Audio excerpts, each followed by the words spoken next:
It's my pleasure now to introduce the speakers on our first panel. The moderator is Ambassador Charles Shapiro, Senior Advisor for the Pendleton Group of Consultants. He was former ambassador for the U.S. to Venezuela, and he served as president of the Institute of the Americas and president of the World Affairs Council right here in Atlanta. Please come on up, Ambassador Shapiro. Let me give one round of applause for Ambassador Shapiro. Next up, General Vincent K. Brooks is currently the chairman of the Korea Defense Veterans Association, which will soon have a chapter here in Atlanta. General Brooks served in the U.S. Army for over 42 years, from his entry point into West Point in 1976 until his retirement from active duty in 2019 as a 4-star general. Most recently, from 2016 until his retirement, he was the commander of all Korean and U.S. forces in the Republic of Korea. Please help me welcome to the stage General Vincent Brooks.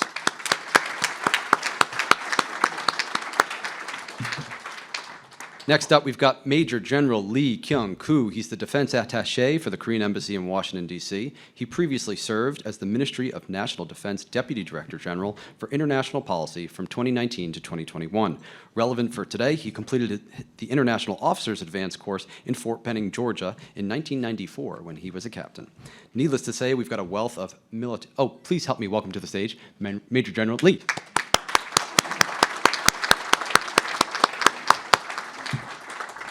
Yes, sir, right here next to General Brooks. So we've got a lot of expertise on the stage. I can't wait for our panelists to share their insights. Let's give them one last round of applause, and then I'm going to turn it over to Ambassador Shapiro. I just walked off with the mic. Good. And it's working. Very good. Welcome, everybody. Good morning. It's a pleasure to be here with you. Thank you for spending the morning with us. I had some introductory remarks just in case the Consul General and the Office Director for Korea at the Department of State didn't do their jobs, but it turns out, unsurprisingly, that they have. So I'm going to skip the intro part. We're going to talk about the security side. The panel 2 is going to talk about the economic side. General Brooks, let me start with you. We've in the past 10 minutes, we've heard our relationship with the Republic of Korea described as watertight, ironclad, all kinds of great, powerful images. But yet we keep saying we need to strengthen that relationship. What does that mean? How do we strengthen our defense relationship with the Republic of Korea? Well, first, good morning, everyone. Good to see you all, and thanks so much to the Korea Society and the Chamber for arranging this event. I'm honored to be a part of it. Thanks for inviting me to join. I do want to highlight Kevin Miller over there in the corner. He didn't know I was going to identify him, but as Jonathan Corrado mentioned, we are going to establish a chapter here in the Atlanta area for the Korea Defense Veterans Association, and Kevin will be our leader here. So Kevin, would you stand up for just a moment? And we also have an advisor for the board of directors for KDVA who's in the house and is a resident of Atlanta and influential, and that's Sonny Park. So Sonny, would you please stand up? Thank you. So Ambassador Shapiro, thanks for the question, and General Lee, it's a pleasure to be with you as well. You know, I don't think there's an inconsistency in talking about things being ironclad and yet addressing efforts to strengthen. You know, it doesn't hurt to put another layer of iron on an ironclad ship, especially as circumstances change and that which you had isn't enough, even when it is indeed ironclad.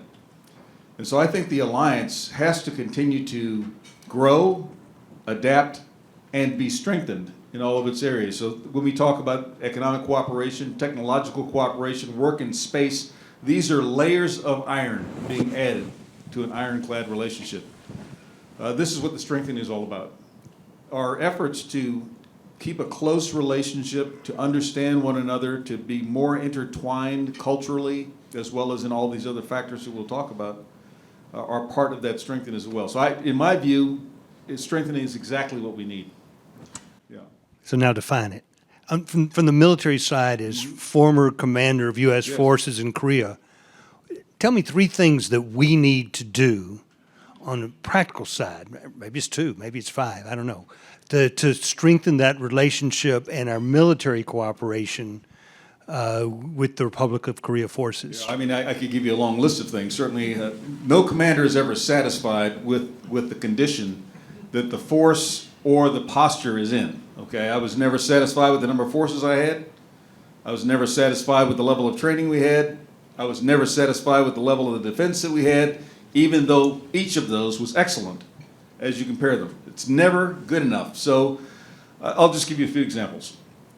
We continue to see that Seoul, particularly, is held hostage, held at risk by North Korea's missiles, rockets, unmanned aerial systems, mortars, artillery, a variety of threats directly to the largest part of the South Korean population. Can you, just for a second, Yes. just for people who have not been to Korea, how close is Seoul to the border? Well, as it continues to grow, it gets closer and closer. Yeah. But you know, the northern edges of Seoul are about 15 kilometers from North Korea at this point in time. The heart of Seoul is more like 25 kilometers away from that, but the city is getting larger and it grows to the north.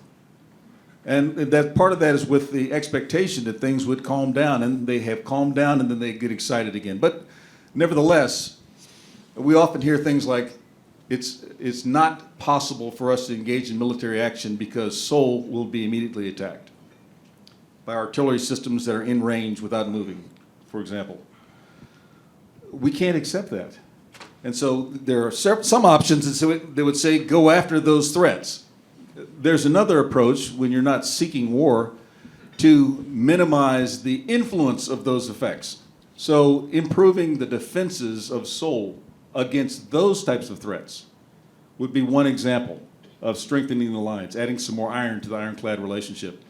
The conduct of exercises, you know, certainly as I was in command in 2016 to 18 during a very interesting time, shall we say, interesting in all dimensions.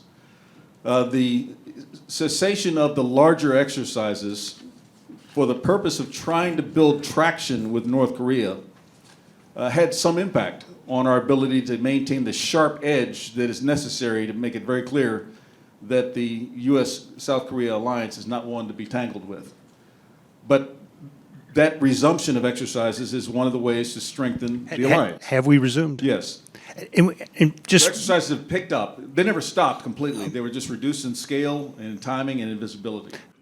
and for us laymen, non-military guys, what's a large-scale exercise? Yeah, it's interesting that some of the conversations that were put out at the Singapore summit were talking about big field maneuvers. We don't do those anymore. They're inefficient. You're better to train at lower levels, smaller units, continuously, not in big exercises. The amount of fuel that's consumed, the amount of money that's consumed in getting forces there is highly inefficient. So if you're looking for big maneuvers, forces grinding all over South Korea, those days are gone, and they're not needed. That's not what's necessary to build the highest state of readiness. The exercises now are driven in many ways by computer simulations. And the ones that are done in South Korea are the most complex ones done by the U.S. military anywhere in the world. You may not know that, but that's been the case for a long time. The degree of integration, the connection to systems in the United States and beyond, it's a very, very sophisticated set of exercises to hone the upper edge of being able to fight tonight and to win. And so this is just a second example of how do you improve the strength of the alliance by exercising it better. I always use the metaphor of, if any of you were going into surgery, would you want to have a surgical team that hadn't practiced lately? Or would you want one that does it routinely and recognizes anything and everything that could happen? The same thing applies to the military profession. There must be exercising and practicing all the time, even if you don't have to conduct the surgery. And so these are ways to strengthen the alliance. That's just two, but I could give you many, many more. General Lee, let me ask you the same question. From the Republic of Korea perspective, how would you strengthen our military relationship? Yeah, thank you. It works? Yes. First, I'd like to express my sincere thanks to President Bond and Mr. Shapiro and General Brooks. let me first express my sincere gratitude and my sort of nervous idea about this kind of some conference. I got a sudden email last March when I got back to my country for my daughter's wedding ceremony. I got some email from General Sharp. General Sharp informed me, do you want to come to some kind of a conference? I immediately say, okay, so because General Sharp, when I was a captain, he was my CFC commander, so no immediate, some doubt. Okay, I did. But I misunderstood it has to be done in Washington, D.C., or somewhere nearest place from my location.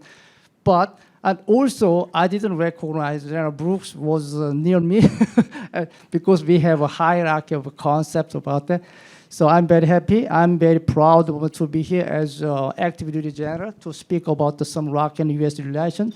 You talked about, General Shapiro talked about some strengthening some ROK and U.S. alliance. And I prepared some conning paper, some document, but I think it is quite useless because it is a surprise that it's coming. I never expected this kind of one. Okay. I'd like to say from two perspectives, in terms of two perspectives. First perspective is my personal experience. I was last year, I was in Afghanistan as a task force commander to evacuate Afghan people from Kabul to Korea. 390 Afghan people we evacuated from Kabul to Korea. It took about 28 hours. I was in Kabul for 28 hours. I stayed with the U.S. forces together, General Donahue, other 82nd Airborne, my forces together. So, but our members, our task force was just composed of 16 members, just a 16 members, but we evacuated 390.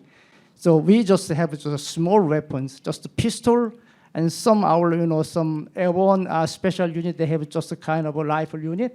That kind of I have no guns. I have no nothing. I just have a flak jacket, something like that. But we got a great support. U.S. forces in Kabul, and when I just arrived, I found some officers and generals and enlisted soldiers who are assigned to U.S. forces. 82nd Airborne guy, I told him, we came from Korea. We need some great your support to evacuate Afghan people. Some of them, maybe 1/3 of the U.S. forces in Kabul, they have served the experience in Korea before. Oh, I have served in Korea before. What kind of help do you need? We need some kind of a transportation, lodge. We need some kind of some meals, something like that.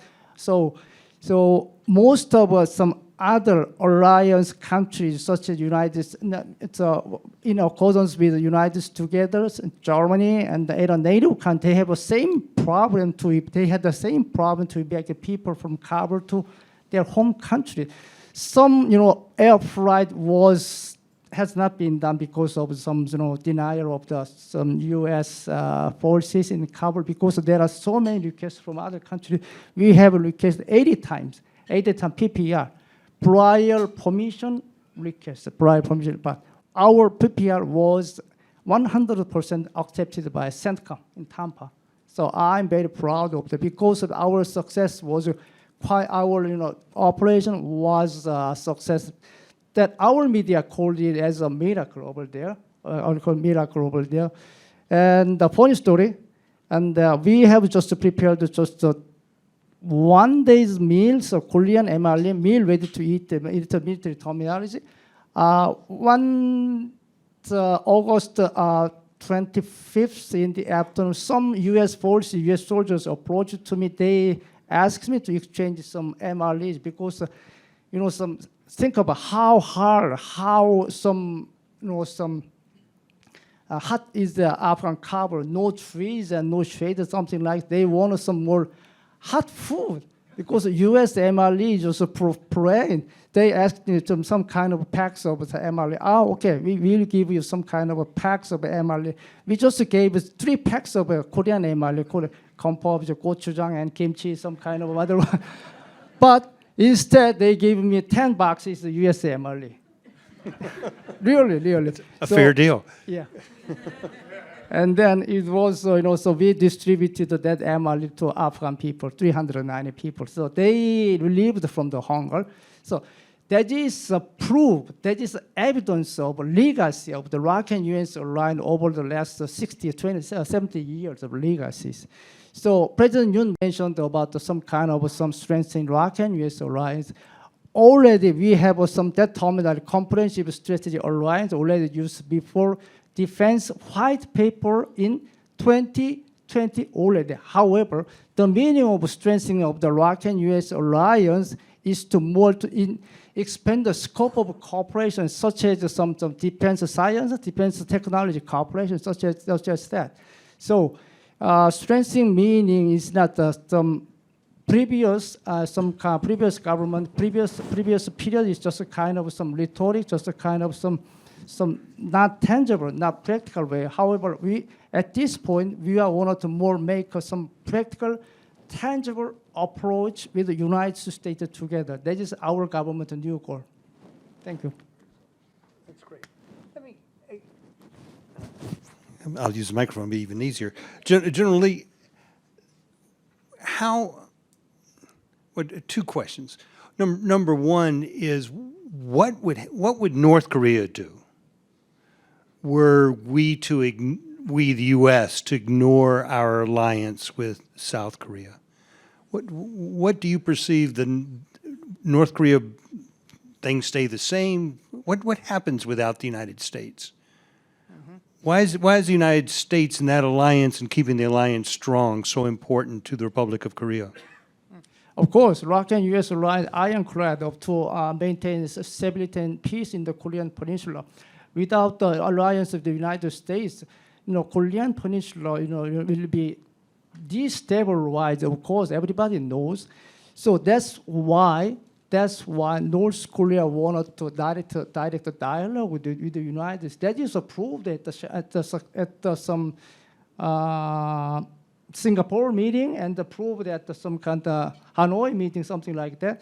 So the present itself, the alliance itself with the United States meaning stable relation, stable condition of the condition of the Korean Peninsula.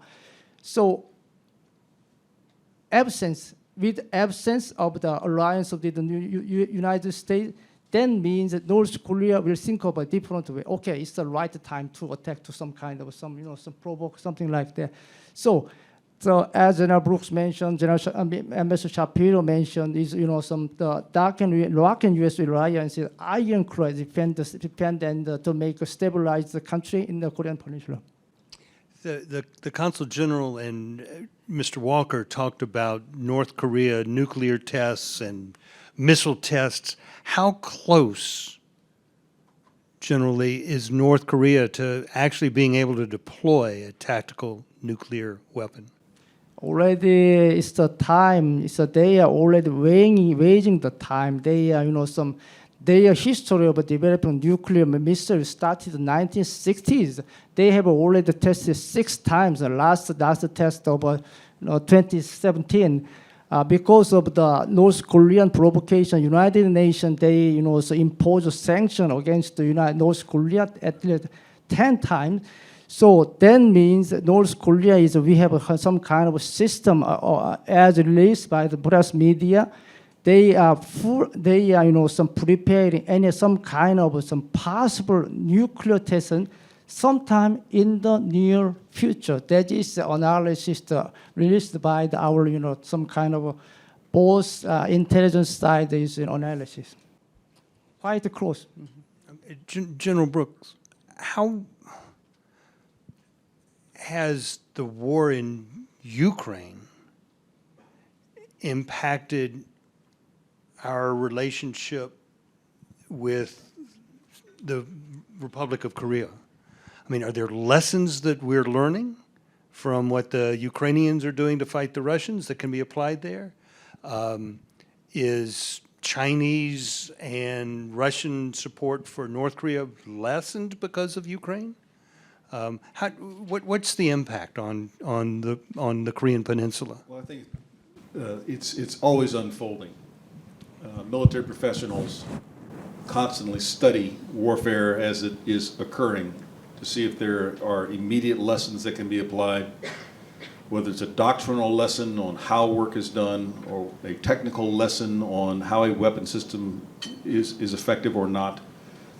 Now, all that certainly has application back to the Republic of Korea and the defense of it with our alliance efforts there. You know, I think the first thing that comes out of it is a recognition that there is a bit of shared destiny that happens as we look at circumstances like Ukraine.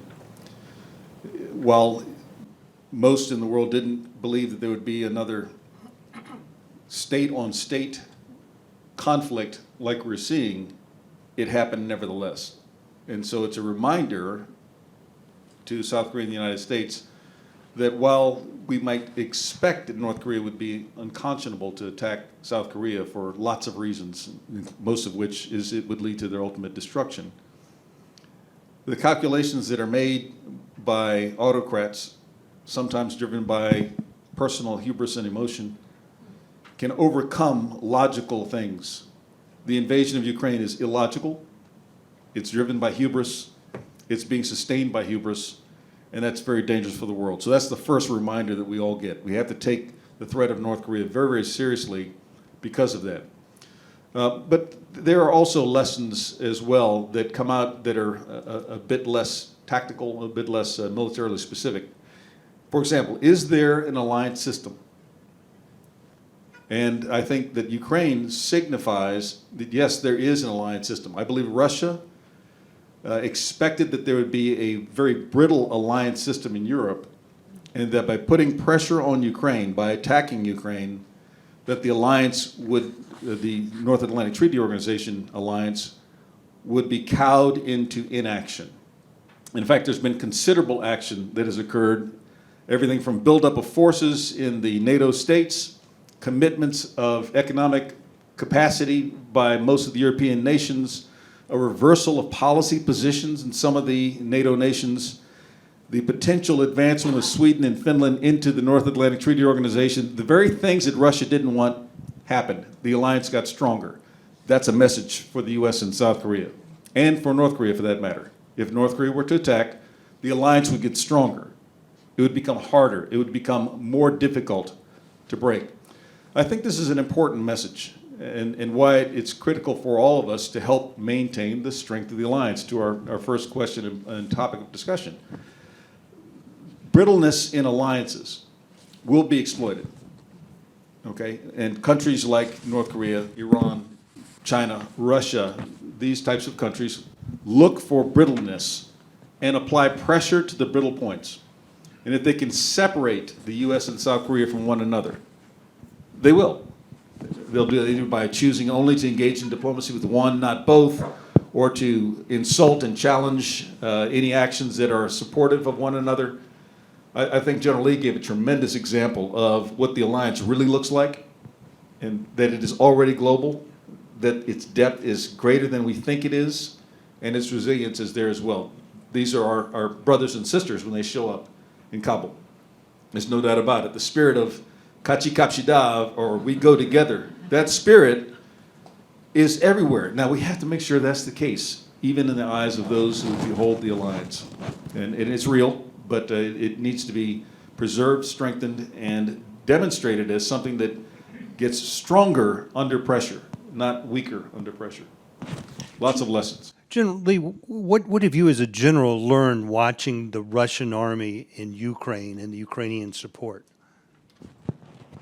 That question you have requested before. It's not a written scenario, but it's a sudden surprise attack. So I should respond toward sudden surprise attack. First of all, I'd like to say is I missed one thing about the North Korean nuclear, some tests, something like that. They have several occasions, such as some July 27, their July 27 armistice signing date, and August 15 is North Koreans say their Liberation Day, and September 9, their Foundation Day regime.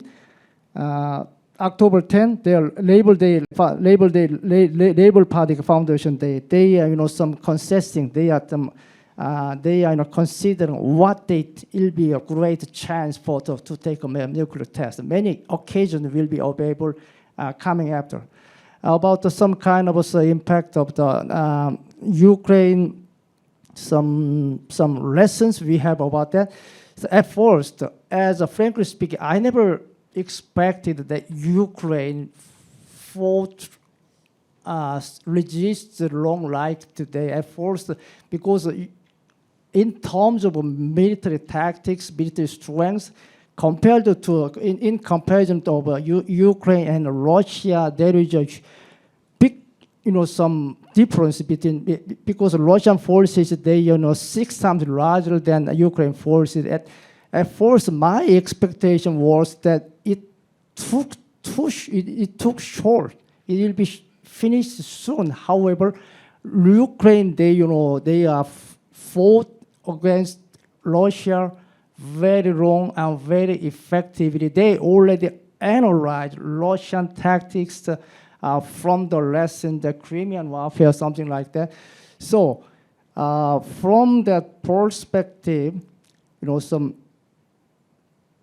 the combat power is composed, strengthened, weapon system, and them kind of spirits. It's good. But we should think about why Russia has some kind of a serious difficulty in Donbass areas, some disputed areas in Ukraine. Their tactics is required to some kind of, my opinion, my perspective, quite strict. Tactics and should be, as the General Brooks may knows better than me, tactics should be flexible. Tactics should be, tailored to the terrain, to the people, to the local area. But they are adopting, Russian forces, they are adopting their tactics just like a field manual. That is a problem. So when I was a captain, when I was a major, we made some kind of test, some overlay of an operational test over there. So sometimes we made a mistake because some instructors gave us some kind of traps. There was some kind of they gave us some kind of territorial area to scratch out our operational concept. But sometimes they gave me a mountainous area, they give a reserve area, they give a river area. We could not deploy our forces over the river area, deploy our forces reserve area. It's just a kind of some unforgettable. It's not a good way to deploy over the some reserve. But they will die. So Russian forces, why they have some struggling in Ukraine. My perspective is that they are very strict tactics regarding their terrain. Because of that, they have some serious problem to fight to win the battle, and regardless their overwhelming combat power. That is my perspective. So. Sorry.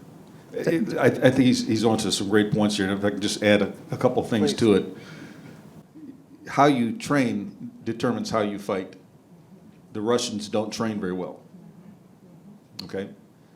The Korea-U.S. Alliance trains well, but needs to train more, as we saw in the reduction of training in the last few years. So how you start a war depends on how well prepared you are.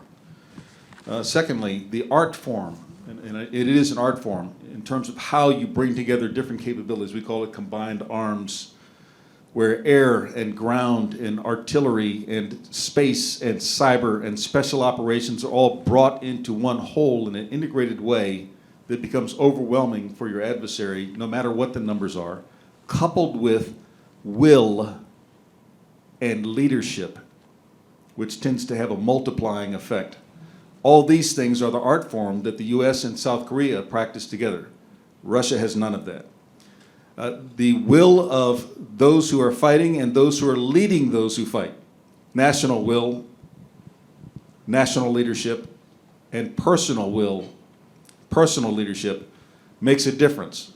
Napoleon used to describe it as the moral is to the physical as 3 is to 1. So I don't care how much stuff you have. If you don't have the will to fight, you're going to lose, or at least you're not going to have success. These are very important lessons that are emerging. There's one really bad lesson, though, that I think is coming out of it. And this is a lesson I think North Korea took from Russia's statements about the use of nuclear weapons. That essentially, through their rhetoric at least, not through demonstrated action, Russia has lowered the threshold of use, that they would use it under an earlier condition. And that threat was immediately picked up by North Korea. And Kim Yo-jong, sister of Kim Jong-un, put out a statement about having really no choice but to have to resort to the use of nuclear weapons right away in a conflict.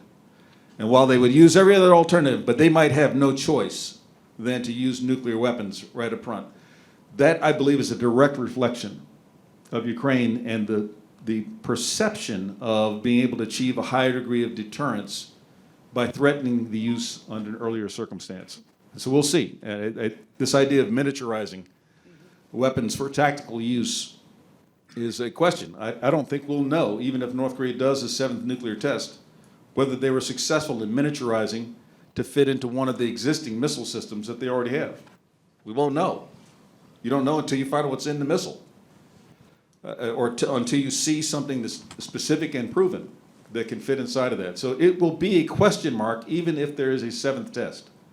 What will be not questioned, though, is that North Korea will have once again crossed an international threshold on testing nuclear weapons. And that changes the international dynamics if they do that.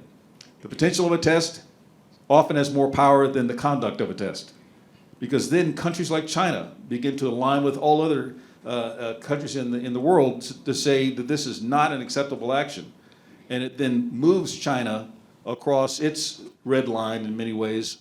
So will North Korea conduct the seventh test or not? It depends on how much risk they want to take and really what they're after. All these things are tied to, I think, Ukraine. China is North Korea's closest ally.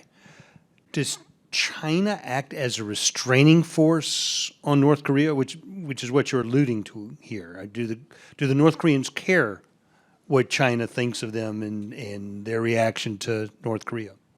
Well, I'm going to share a view, and I'd love to get General Lee's view on this as well, but I'm going to share a view that is not often communicated. My view is that North Korea does not want to be under the control of China. It does not want to be under the control of China. China certainly communicates that it does not have control over North Korea. I believe that the two of them are expressing their desires. There is influence that China has. China does put pressure on North Korea like they do everyone else, and can sometimes cause North Korea to hesitate in things that it might otherwise do. But North Korea, not wanting to be under China's control, will take risk on that and do things to offend China very deliberately. There was economic summit that China was hosting in 2017, and that's exactly when North Korea decided to conduct some very serious provocations. Some of their missile tests are not all oriented to the East Sea. Some of them were oriented to the West in 2017 to send a message that they're not going to be controlled by China. So I want to challenge your comment a little bit about them being closest ally. North Korea has no allies. China is not an ally of North Korea.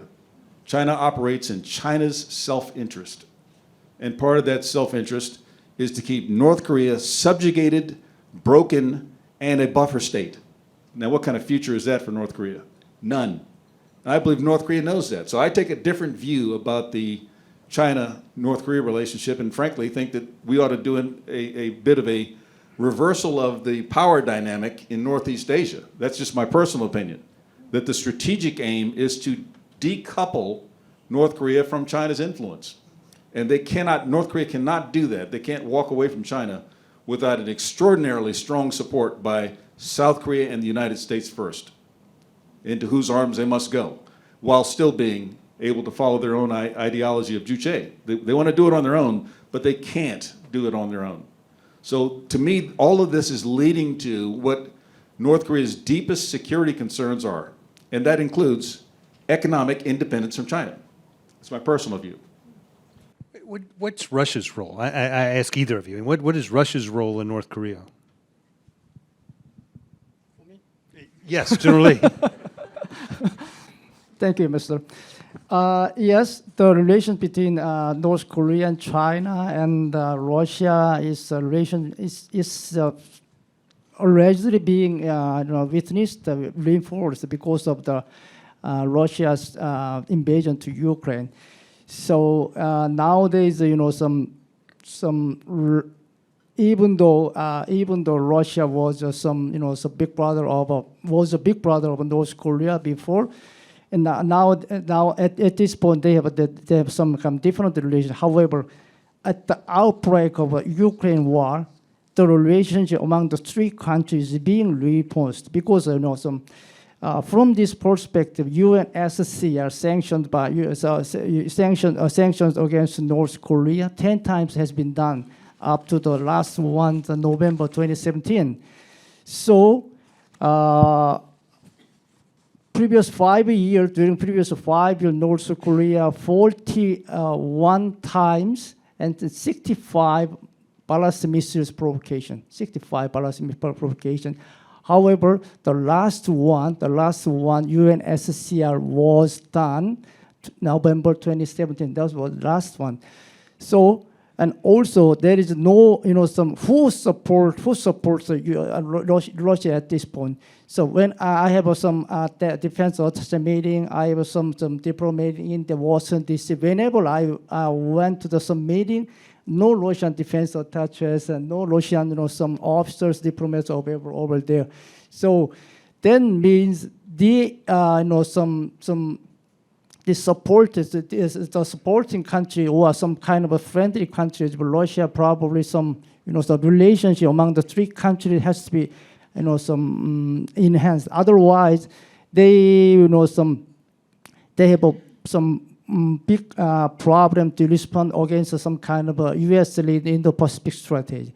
So the Russia's influence and over North Korea is not the influence. Influence is not a proper word. Anyway, their relationship is being reinforced ever than before. That is my perspective. I worry a little bit about Russia being a proliferator and a pariah that breaks international rules on things like the proliferation of dangerous weapons, being a supplier if they choose to do that. Russia has an interest in maintaining a relationship with North Korea so they can get access to the eastern coastline and be able to move natural gas all the way down to Jeju. So Russia is another one that will operate in its own interest.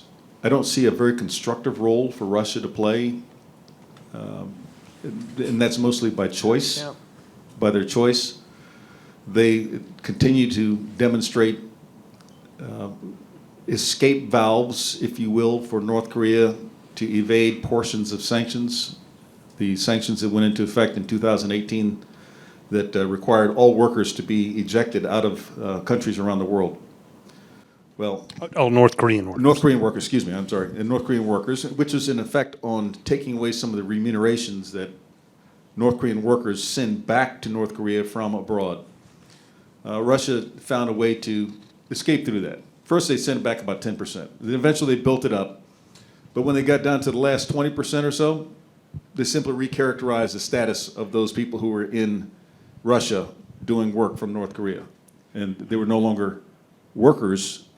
They were now students or something like that. That's the kind of thing that Russia does. They create escape valves instead of positively reinforcing international pressures. So, General Brooks, in June, the Republic of Korea, South Korea, together with Australia and India, participated in the NATO summit in Madrid. First time ever, China was furious, angrily denounced that Korea was participating in the summit and that somehow we were trying to create a NATO-like organization in East Asia. What are the long-term implications of Korea participating in a NATO summit? I mean, is it as important as the Chinese think it is? Is it nice but not vital? I mean, where do you see this heading? Well, as I saw with the THAAD deployment, China always perceives everything to be about them. And so they've misread it in some ways, but they should have some concern about their efforts to weaken the international order and the alliance system around the world. China is failing in that regard, and the presence of South Korea at that summit signals that it's not going the way China would want it to go. I think we shouldn't read too much into it that it was a NATO event. I don't think that that equals Korea courting NATO. Relationships with the countries of NATO, to be sure. It could be very helpful for South Korea just to see how that alliance works when it has meetings at that level. That's important to know. They certainly know what the U.S.-South Korea alliance looks like, and they have insights into U.S.-Japan, U.S.-Australia. But to see this larger alliance is, I think, instructive for South Korea. But to me, what it signals is a reflection of President Yoon Suk-yeol's approach to having South Korea serve as a global pivotal state, the GPS concept that he announced early on, that South Korea will, yes, stand firmly against North Korean aggression while also reaching out support to North Korea, but will also look beyond the Korean Peninsula, anchored on its relationship with the United States as its only ally, but mindful of the ability to make contributions on the global stage. I think that's what it signifies, and China probably will be worried about that. Which is good. Doesn't bother me. General Lee, when Mr. Walker was talking, he referred to the trilateral security relationship, and I assume you mean Japan, Korea, U.S. U.S. has two separate bilateral agreements, one with Japan, one with Korea. Wouldn't a robust trilateral defense partnership, U.S., Korea, Japan, provide a more robust and credible deterrent to North Korea? Yes, of course. President Yoon mentioned about the Madrid meeting. Our government, some intention about the trilateral is to, provide more stable condition of denuclearization of Korean Peninsula, and also stable condition of Korean Peninsula and stable and peaceful condition of Korean Peninsula. From the perspective of the trilateral, it is some kind of some security organization. It is a good organization for our enhanced security in the Korean Peninsula. And why President Yoon participated in Madrid NATO summit? Him as adding to the General Brooks that concerning China. President Yoon stressed out that attending the NATO summit is not the ruling out of a specific country, because NATO's issue is directly connected to Indo-Pacific issue. Indo-Pacific issue directly connected to European issues. So because all over the world, it is really globally interconnected, linked. Because of the relationship with the NATO is very, so our country is a very, we have to maintain good relations with the NATO country. President Yoon asked the NATO support the nuclearization of a Korean Peninsula. From this perspective, our president attendance to Madrid NATO summit should be understood from that perspective. That's my opinion. Okay. For the audience, we're going to go to audience questions in a minute, so be thinking about that. Particularly, I know there's some students here, and hopefully the students are going to have some good questions. And I'm just saying this without my microphone. Going to questions from the audience in a couple of minutes. Generally, this is talking more regionally, if China were to take military action against Taiwan, number one, do your leaders expect that the United States would immediately come to the to the defense of Taiwan? Ambassador, I have a very few narrow flexibility to answer your question. Because I'm some government officer, my active duty officer. Our government, It's off the record. Don't worry. No.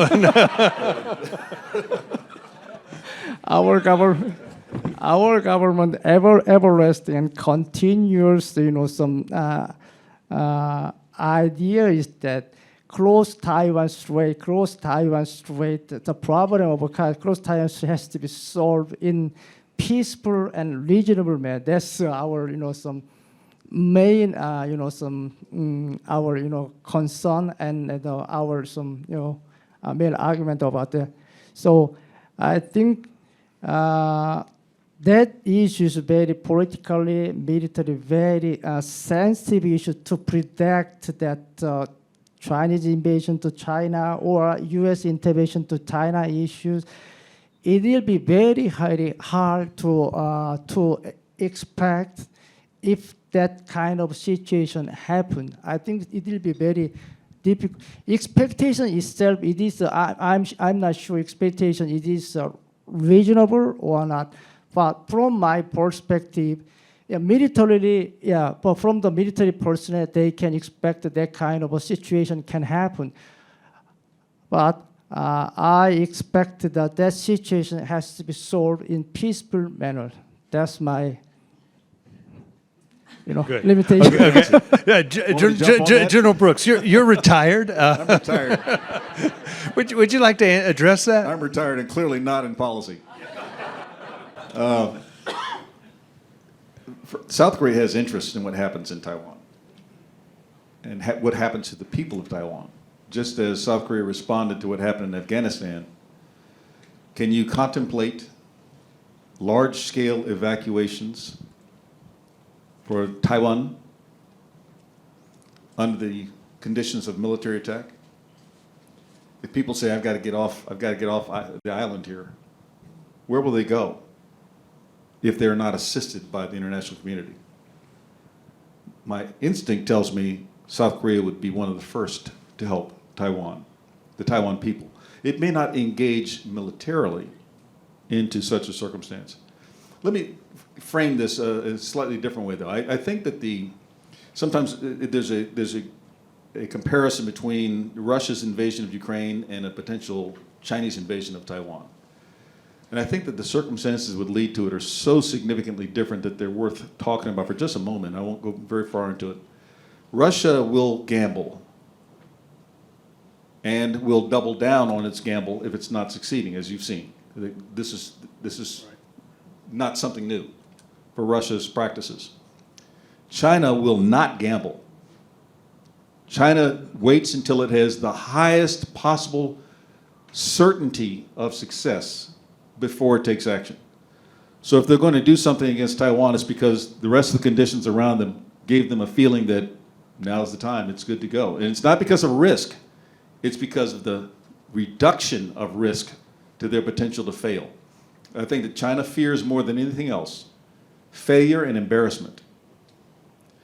And if they undertake something like Taiwan, which is a very, very complex military operation, just think about the urbanization of Taiwan.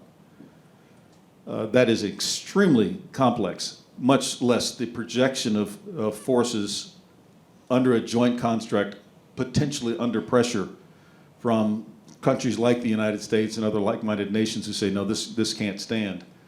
That is not easy to do. And so to have the highest suspicion or expectation of success means a whole lot more has to be done than has been done to date. Nevertheless, there's always the possibility of the irrational overcoming the rational and logical. If they calculate wrong, for example, if they think they have potential for success and take that step. The United States, South Korea, other nations would begin to respond immediately. Some of that would be military, some of it would not. I think that as we saw with Ukraine, there are many other instruments available to the international community that can change the pressure dynamic at the very least, if not halt something like that from once it begins to occur. those, I believe, those levers would be thrown wider away. This is why the expanded alliance relationship is so important. Would technology be activated for that? Well, there are two implications of technology. One is to engage in information sharing and the ability to gain situational awareness to enable Taiwan to protect itself. That would be one side of it. But there's also the supply chain comments that we had a little bit earlier. With the semiconductor industry having so much centrality in Taiwan, can the world tolerate that? The answer is no, it cannot. So this broader set of relationships, I think, emerges from it. Would South Korea be involved in that? Yes, in those ways, more likely. Would they be involved militarily? I don't know. That's a decision that the national leadership would have to make under the circumstances at the time on whether they want to demonstrate a military capability as well, even if it's military use of aircraft for evacuation or military vessels for evacuation. That's still a military demonstration that would involve entering into the contested space. We'll have to see on that. But those, I think, are thresholds that will have to be contemplated at the time if something like that happens. Is the Republic of Korea and the U.S., when you we are so focused on North Korea, is there bandwidth left to worry about China and Taiwan and the possibility of a Chinese invasion of Taiwan flowing over and impacting South Korea? There's sufficient bandwidth. The U.S. first is a global power, and it works through alliances and through relationships with partners and like-minded nations. There's lots of bandwidth out there for that. Is there economic bandwidth? Is there will bandwidth? Those will be tested at the time. But I think certainly it doesn't require turning attention completely away from North Korea to concentrate on other things. That should be quite evident. And that's the case not just for the United States, but for South Korea also. South Korea has military presence in the Arabian Gulf, in the coast of West Africa. There's naval presence that is out there. They transit, obviously, through the Indian Ocean, back through the South China Sea and into the Republic of Korea as these tours are completed. They're present beyond the North Korea problem already. So how much of South Korea's capacity would be diverted to that? That's a discussion that has to occur at the time and under the circumstances that emerge. But there is bandwidth to work on both problems simultaneously. That's a fascinating answer. Okay, so now I need a really great question that is a question. Go ahead, Sunny. And First of all, wait. First of all, Ambassador, thank you, Seth. A great panel. This is wonderful. One active general and then one retired general. It works out very well. So, when they helping each other. NATO invite President Yoon, and which I personally was so excited to see that happen. I got two set of questions. Either of you can answer. What is intent? I can guess, but what is the intent that NATO invite President Yoon the first time? And then the next question is, if President Moon is still in the office, would NATO still invite President Moon?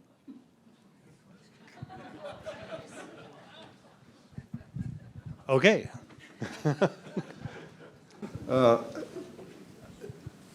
I'm presuming that NATO was sending the message that they hear President Yoon Suk-yeol on his approach to foreign policy. So the invitation was a response to South Korea's desire to look beyond the Korean Peninsula. And the NATO ministers, the NATO leaders essentially acknowledged that by saying, come and have a conversation with us, come and witness, come and be present with us. Would it have been similarly extended to President Moon Jae-in if his foreign policy were oriented that way? Probably. This is speculation, of course. That's not where the foreign policy was oriented at the time, and so it didn't emerge that way. But who knows? So it's hard to look backwards and say what might have happened. But as it was, it did not happen, just based on the way policies were aligned at the time. This is a new opportunity that emerges at the present time with Yoon Suk-yeol's orientation, his focus with the external looks that he's talked about and the role that South Korea will play as a GPS, global pivotal state. So when I was major, I was officer for Russian affairs. When I was major, Ministry of National Defense. At that time, I was responsible to contact with the Russian side, CIS countries. We got from that time, 2005 or 6, we got some continuous. We have got a continuous invitation from NATO countries. Some countries and the OIC level, officers level, and the direct level. Some. As we know, NATO is NATO members is 30 countries, and they also have some partnership countries. They have peaceful for partner PFP. They call it PFP. So they wanted to invite Korea, some PFP. There are so many countries PFP members at this point. The continuous goal, continuous approach of NATO was to advance to east. It was started beginning of 2010. I think that was originated from Brezhnev's book, The Great Chessboard. The Great Chessboard mentioned, according to the Great Chessboard, Brzezinski mentioned Ukraine is a pivotal state in the Eastern Europe. From that perspective, NATO is wanted to expand their scope of operations, scope of activity towards the east, including. Even though Korea and Far Eastern countries belongs to East countries, however, they wanted to some more more some close relationship in terms of military, in terms of geopolitical way. So I don't know President Moon previous government got invitation from the NATO summit. However, at this point, NATO invited our president. To Spain. Our government will accepted that invitation because our government thought that the global security is closely interconnected regardless of region. Even though it happens in North Pole, South Pole, it is closely connected to Korean economy, Korean security. From the perspective, South Korean President Yoon Suk-yeol participated at the NATO Madrid summit. That's great. Jonathan's giving me the sign that we need to we got one more, says Jonathan. Okay, good. Amitabh. I have a question for General Brooks. You alluded to the fact that there should be an integrated war strategy where leadership, the will, the sense of training and all that.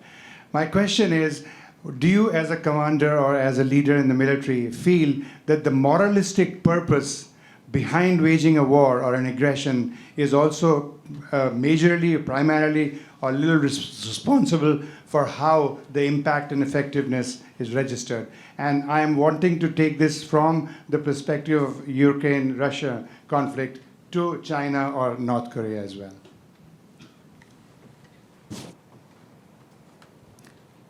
Let me make sure I understood the question. So are you asking to what extent does military preparation cause these things, or? No, I'm asking the moralistic purpose behind waging a war. I see. How far, yes.